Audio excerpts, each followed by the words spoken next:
यति बढाएर घाँस काट्न जा।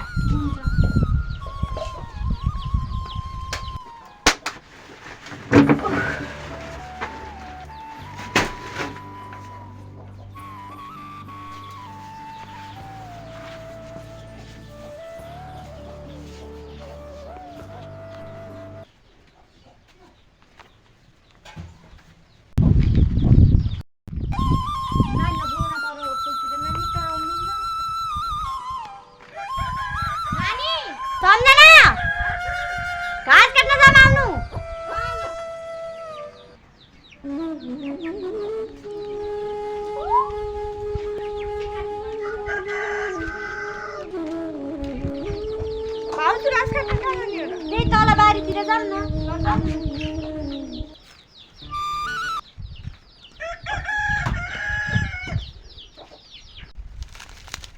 अनि घर के काम गर्न नथियो नि नानी? त्यही भाडा मार्न लाग्छ भर्खरै। मम्मी कहाँ जान र? मम्मी त मेरो थियो। दादा आउने बेला पनि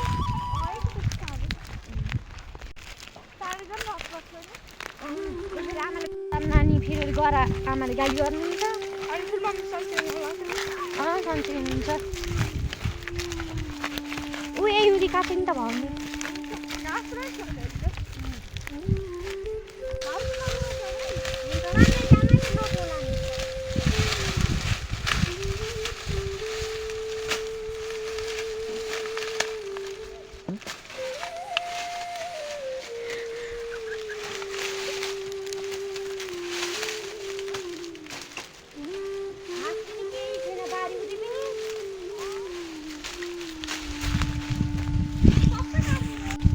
सबै काट्दे ल ल के तल भुइँउदी लत्रे काट्ने खाने तिमी पनि काट्नु है नानी। काँडा पनि कति साह्रो उसले पनि हत्ता लाग्दैन काँडा खाँदै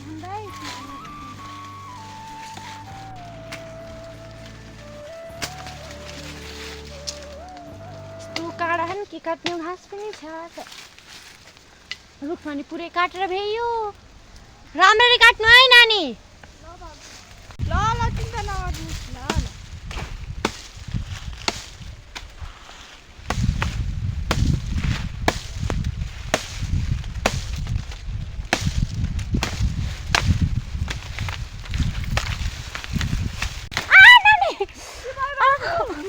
मम्मी नानीमा त मोरे।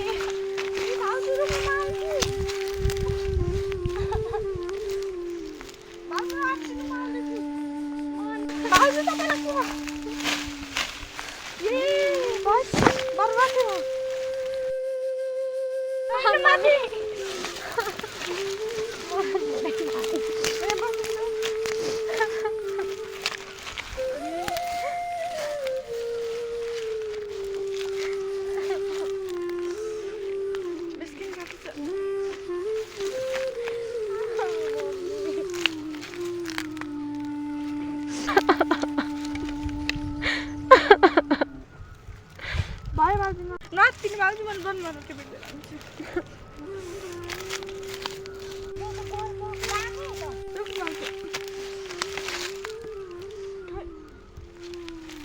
नानी दुखो अलिअलि दुख्छ भाउजू। आफै नानी छोड्दिन दुखे। लम्बल एक बाँधिदिन्छु हातमा। रगतै रगती भयो। मैले घाँसमा त छोरो राख्नु। नानी चाँडो भारी बनाउन कि मेरो लास्टी हात दुख्यो कि।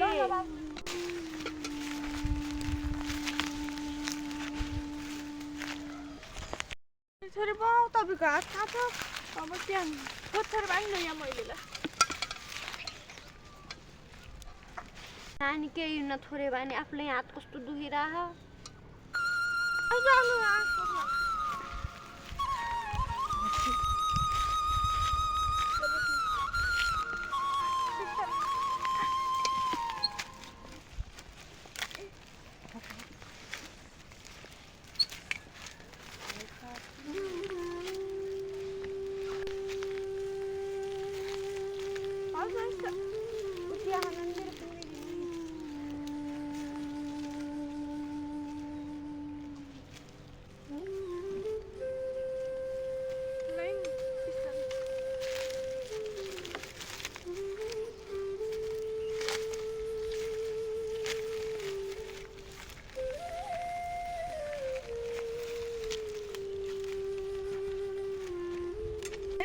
लाग्यो बाजु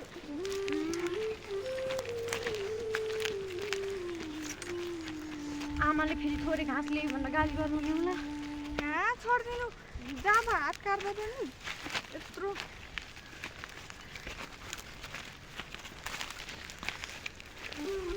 ठुलो मम्मीको चाहिँ अलिक गाली गर्ने बानी हो कि अरे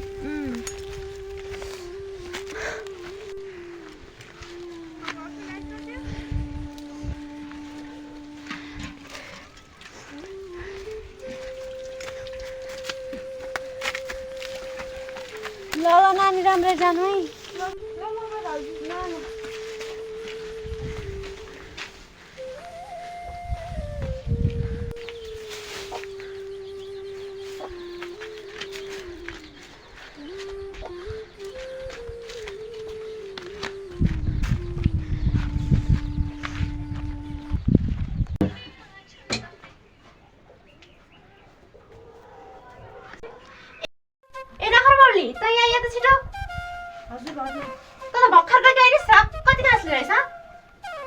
हात काटेर आमा धेरै ल्याउन सकिन खै कति घाँस ल्याएछ मैले हेर्छु नि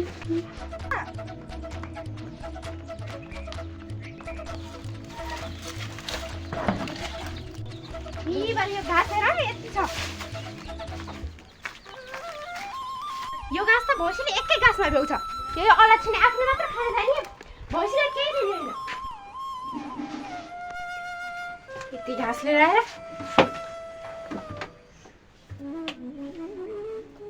काटेर धेरै घाँस ल्याउनै सकिन के हात काट हाम्रो नि हात काट्थ्यो हाम्रो चाहिँ कति घाँस ल्याउनु पर्थ्यो औलो मात्र काटेछ हातै चुट्दिनु पर्ने हो हजुरलाई मेरो ठाउँमा परेको भए कस्तो हुन्थ्यो आमा अझ मुखमुखी लाग्छ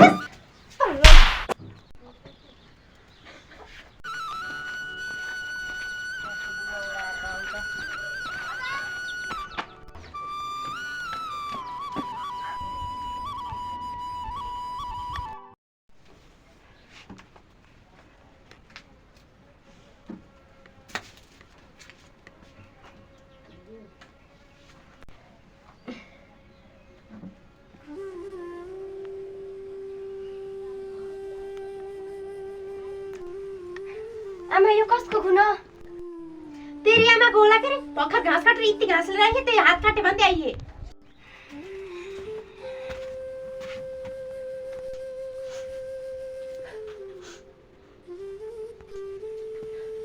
मम्मी तपाईलाई के भयो र केही पनि भयो हैन हात काटे हो रे हैन तपाईको त हातमा खुन लाहा त हैन अलिअलि काटेको हो यत्रो खुन बगिसकेछ मम्मी अनि मम्मी छोरीलाई ढाट्न सक्नुहुन्न कल ढाटेर तलाई देई काटेछ त नि पट्टी बान्नु भएन त नै आउँदा बित्तिकै आमाले गाली गर्न थोरै घाँस लिएर भनेर अनि पिट्न पट्टी किन होत्तो नभनेको म पट्टी खोज्न जान्छु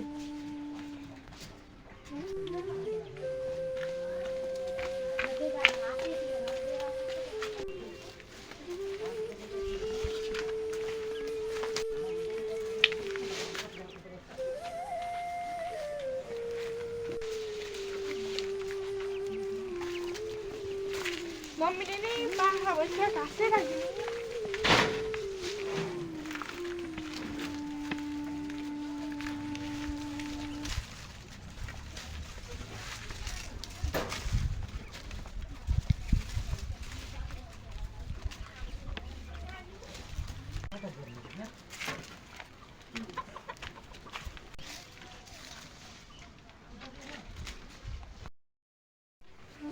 यो गाउँभरि हिँडेर भाङ खाएको देख्न नहुने भयो यो उसैलाई नि कसरी मुख देखाएर हिँड्ने बेला गाउँमा पनि लाँदै मर्नु भयो कि यार छि यिनी मम्मी पनि कहाँ गयो नि यो दिदी भन अधि कहाँ गई थिए यिनी मम्मी दिदी पनि कहाँ गएर यार मम्मी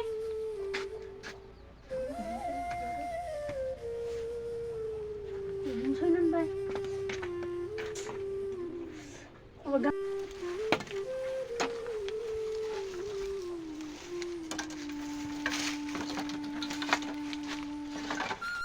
भन दिदी कहाँ गयो किन गयो होला दिदी काम थियो होला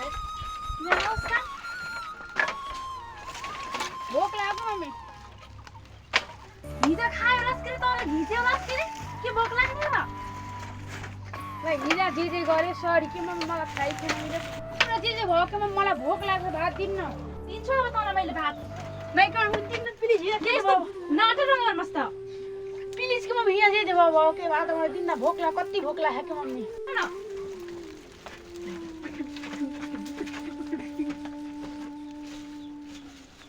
अरे के तोरे पकाउन आउँछ मासु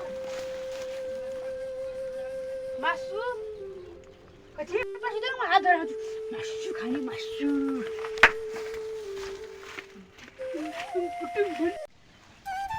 आज खाने हो मासु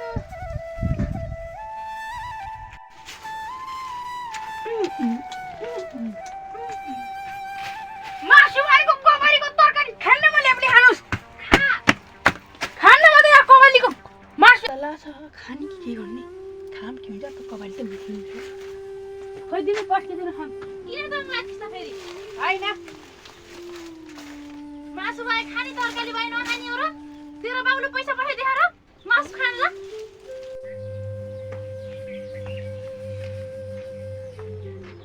यो गर्नु पर्ने कस्तो आज यस्तो गाउँतिर डुलम भनेर लागेको